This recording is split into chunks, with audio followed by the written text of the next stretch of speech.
रहे आप और आपके साथ मैं हूं हर्षिता सिंह। बिहार की सत्ता में हुए बदलाव के बाद से राज्य में सियासी शहमात का खेल जारी है और ताजा बवाल अभी जेडीयू के नेता बलियावी के बयान को लेकर के मचा हुआ है, जहां उन्होंने झारखंड के हजारीबाग में रैली के दौरान ही ऐसा विवादित बयान दिया और कह दिया कि शहरों को करबला बना देंगे। कुछ दिन पहले आरजेडी कोटे के मंत्री चंद्रशेखर यादव ने रामचरितमानस को लेकर के बयान दिया था, जिसको लेकर के बवाल मचा था। और अब हम लाइव जुड़े हैं एक बार फिर से इस विषय पर चर्चा करने के लिए। तो सवाल ये उठता है कि क्या इस तरीके के बयान जो महागठबंधन के नेताओं की तरफ से दिए जा रहे हैं, क्या एक सियासी प्लान के मुताबिक दिए जा रहे हैं? और इसी पे चर्चा करने के लिए हमारे साथ आज तक एग्जीक्यूटिव एडिटर हैं रमेश तिवारी जी, बहुत बहुत स्वागत है आपका हमारे लाइव पे। चंदन है हमारे साथ, चंदन जी पॉलिटिकल एनालिस्ट है हमारे, बहुत बहुत स्वागत है चंदन जी। आलोक पांडे जी हमारे साथ जुड़ गए हैं, पॉलिटिकल एनालिस्ट, बहुत बहुत स्वागत है आलोक जी आपका भी। तो शुरुआत आलोक सर आपके साथ ही करना चाहूंगी कि इस तरीके के बयान जो दिए जा रहे हैं, कल तक रामचरितमानस पे देखिए कि बहस छिड़ी हुई थी। आरजेडी कोटे के मंत्री जो है चंद्रशेखर यादव वो दे रहे थे और आज जेडीयू के नेता बलियावी ने इस तरीके का बयान दिया कि करबला बना देंगे पूरे शहरों को। तो ये किस दिशा में लेकर जा रहे हैं बिहार की राजनीति को इस तरीके के बयान? मुझे तो बड़ा आश्चर्य होता है कि बिहार की राजनीति धार्मिक उन्माद की तरफ लेके जाना चाहते हैं क्या। क्योंकि ये देखिए, जो आरजेडी जेडीयू अपनी आपसी लड़ाई को अब राज्य की लड़ाई में और धर्म की लड़ाई में तब्दील कर देना चाहते हैं, ये एक अच्छे संकेत नहीं है। क्या नीतीश कुमार जी ने बीजेपी को इसीलिए छोड़ करके और आरजेडी के साथ गठबंधन किया था कि बिहार को धार्मिक उन्माद में फंसाने की कोशिश करेंगे? अब अपनी फेल्योर को धर्म तक की लड़ाई तक अगर ले जाने की इच्छा रखते हैं, या इनके बयानों से धार्मिक उन्माद की फैलने की खतरा फैल जाए, तो ये बिहार के लिए और देश के लिए बहुत खतरनाक संकेत हैं। और नीतीश कुमार जाते जाते क्या पूरी तरह अपने आप को बर्बाद करके ही जाएंगे क्या?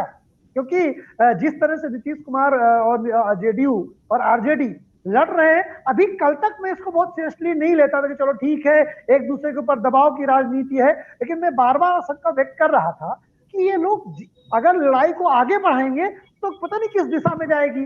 मुझे लगता था कि ये राजनीतिक गठबंधन टूटने की दिशा में जाएगा, लेकिन ये धार्मिक उन्माद की तरफ हम अगर बिहार को लेके जाएंगे अपने व्यक्तिगत लड़ाई को, तो ऐसे नेताओं से बिहार को और राष्ट्र दोनों को खतरा है। ऐसे नेताओं को तुरंत नीतीश कुमार कार्रवाई करें, खासकर की करबला बनाने की बात को लेकर के। और बहुत खराब बयान है ये, इस बयान से बचना चाहिए था। और बिहार को सही दिशा देने के में ये लोग अक्षम है। और इसके साथ मेरे पास हर्षिता शब्द कम पड़ रहे हैं, आमतौर पर मेरे पास शब्द बहुत ज्यादा होते हैं, लेकिन मैं क्या कहूँ बताइए।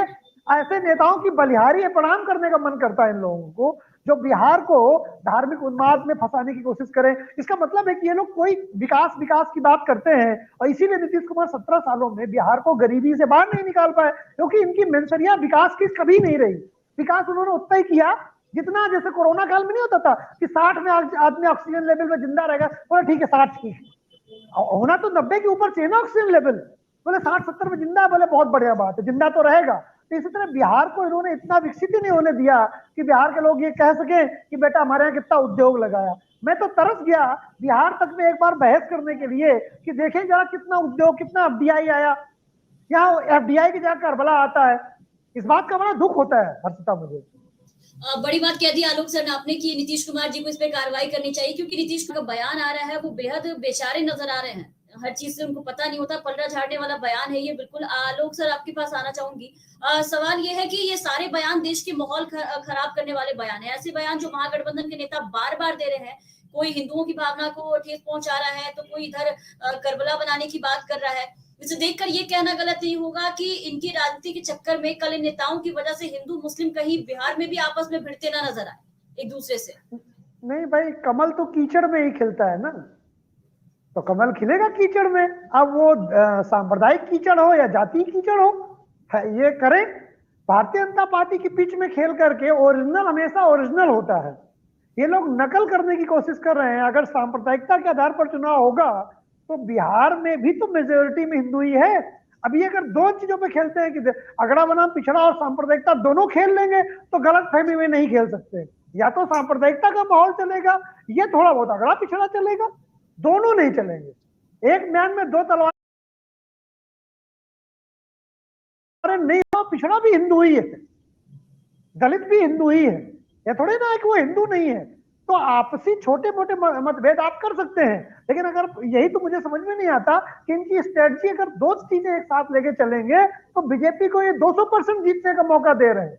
सांप्रदायिकता की छोटी भी चिंगारी अगर ये जलाएंगे बिहार में, जो अभी उन्होंने शुरू चिंगारी दे दी, तो इसको होलिका दहन तो भारतीय जनता पार्टी बना ही देगी, फिर काटेगी। आप क्या समझते हैं कि सांप्रदायिकता के पीछे भारतीय जनता पार्टी कोई हरा सकता है? आप सोचिए, सांप्रदायिकता के अगेंस्ट में उत्पन्न हुई ना, इस्लामिक तुष्टीकरण का परिणाम है जनसंघ और भारतीय जनता पार्टी।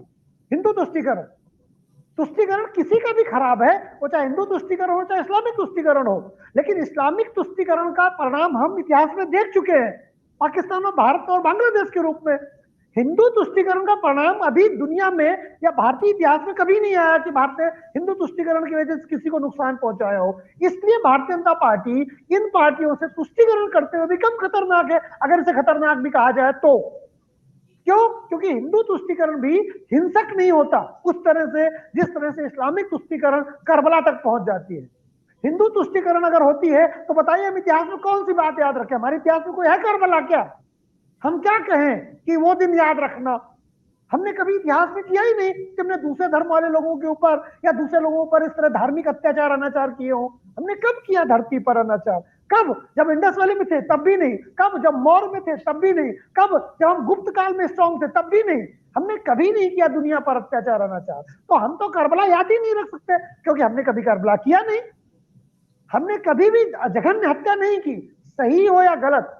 तो इसलिए बिहार में जो ये पार्टियां खेल रही हैं, ये आग से खेलने का काम है जो आरजेडी जेडीयू ने लगाया है, धार्मिक करबला वाला मैटर। देखिए जातीय मैटर तक में जो ठीक था, और मैं मानता था कि बीजेपी में ओबीसी एससी है, ये जाति कार्ड ज्यादा नहीं चलेगा। मुझे कभी कभी ये लगता है कि जो जाति कार्ड चल के इन्होंने देखा, उनको लगा कि यार वो उतना काम तो नहीं करेगा, तो धार्मिक कार्ड चल दो।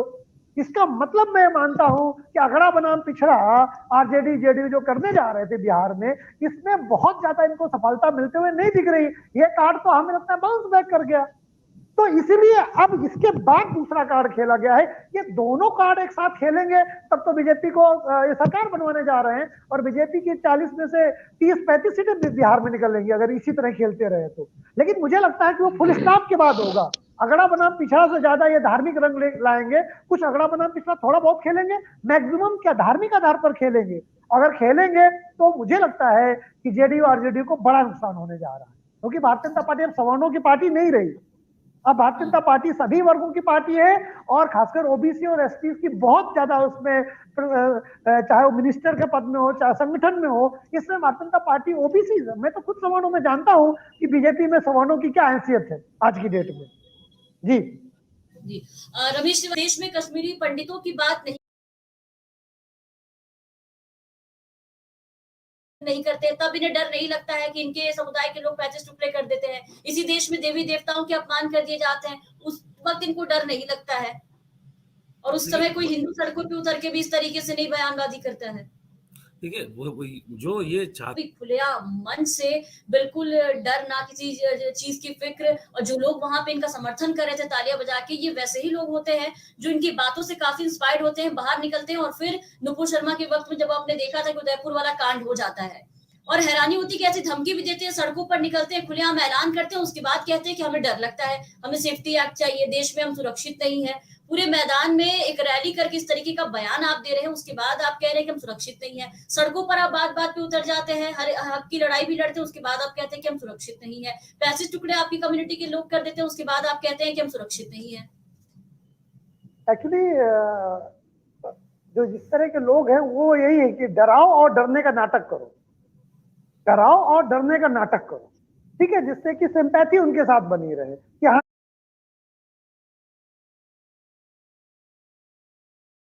पूरी देखिए पूरी की पूरी इंटरनेशनल लॉबी है। आज भी बीबीसी में एक खबर छपी भारत के प्रधानमंत्री के लिए, एक डॉक्यूमेंट्री बनी है बीबीसी में, जिसमें भारत के प्रधानमंत्री को गोथरा के लिए दोषी माना बताया गया है। हालांकि उसी देश के प्राइम मिनिस्टर सुनक ने इस बात के लिए डिनायल किया है कि नहीं, भारत की जुडिशरी या भारत की पुलिस और भारत की जनता का अपमान है।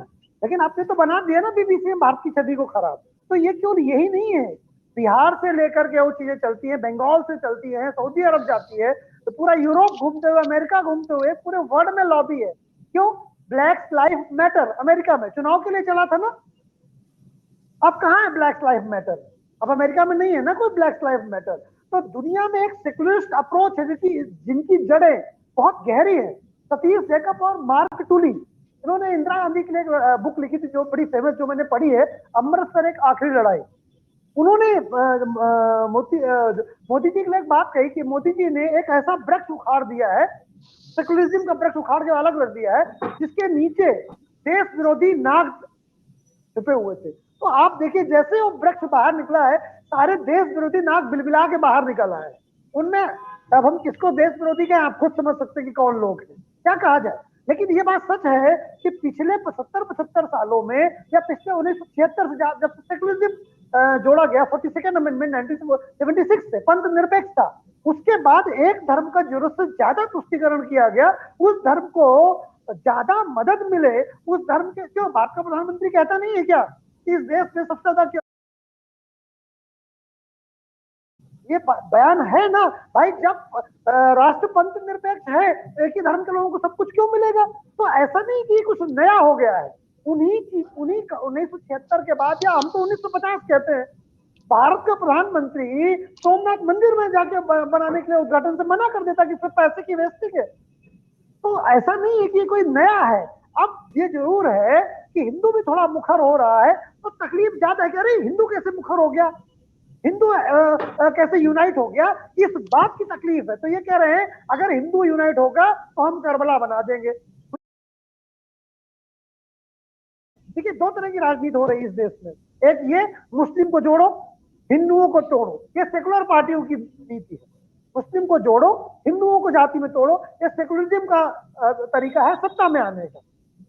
एक दूसरी पार्टी है जो कह रहे हिंदुओं को जोड़ो और सत्ता में आओ। सत्ता में तो सभी आना चाहते हैं, लेकिन कुछ तोड़ करके, कुछ जोड़ करके। लेकिन उद्देश्य हर्षता सबका एक ही है, किसी प्रकार एन के एन प्रकार ने सत्ता में आना। अब अगर आप देखोगे कि नुकसान किससे, दोनों से नुकसान है, क्योंकि हिंदुओं को आप